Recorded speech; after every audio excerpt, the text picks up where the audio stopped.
Allora, davvero parlano tutti bene di lei oggi, c'è un motivo? Ma non lo so, sono ormai oltre 55 anni che sono sulla piazza nella veste di operatore culturale attraverso una rivista che ho fondato quando avevo 16 anni.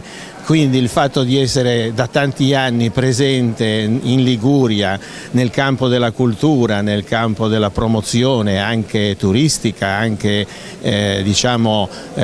economica, culturale eccetera, forse mi dà anche una patina di quasi invulnerabilità. Vabbè, detto questo, cerchiamo di scendere per terra. Dirigo questa rivista che ha un nome strano, è nato sui banchi di scuola, un nome goliardico che però è rimasto nel corso degli anni, doveva durare 2 o 3 numeri e poi finire lì come tutte le cose giovanili. Invece abbiamo festeggiato a novembre 55 anni di ininterrotta attività.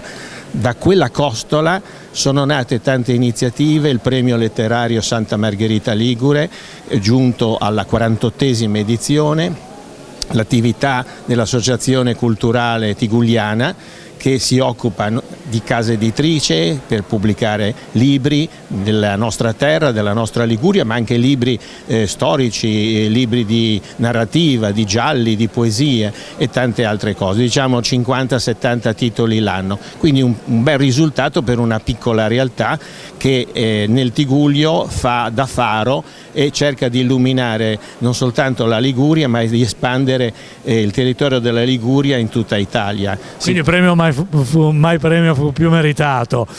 Mi dicevano, perché poi ho fatto le mie indagini e ricerche, che poi però lei ha sempre una grande attenzione, mi passi il termine, non mi bacchetti, per i più piccoli. C'è sempre anche una grande attenzione per gli autori che magari, voglio dire, non giungono immediatamente al proscenio. È vero, nel corso di 48 edizioni del premio letterario abbiamo premiato, incoraggiato tante persone che meritano e che tenevano le loro poesie, i loro racconti, i loro scritti nel cassetto. Famoso manoscritto nel cassetto. Siamo riusciti a far liberare questi cassetti e molti di questi sono anche diventati persone famose grazie ad un premio letterario che poi è cresciuto nel corso degli anni. Quindi è con orgoglio che io sto dalla parte dei piccoli. Io non sono un poeta ma amo la poesia. Il premio è intitolato alla memoria di mio fratello che era un poeta e quindi dico sempre è una cosa seria perché nasce dall'incontro di una realtà nostra ligure e tigullina e nello stesso tempo in memoria, nel ricordo di una persona che non c'è più.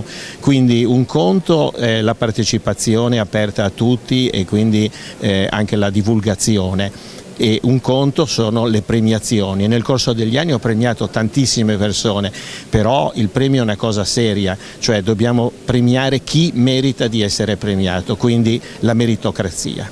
E forse è anche questo il segreto del successo che dura da ormai tanti anni. E di questo premio. Grazie, grazie. Grazie. Grazie.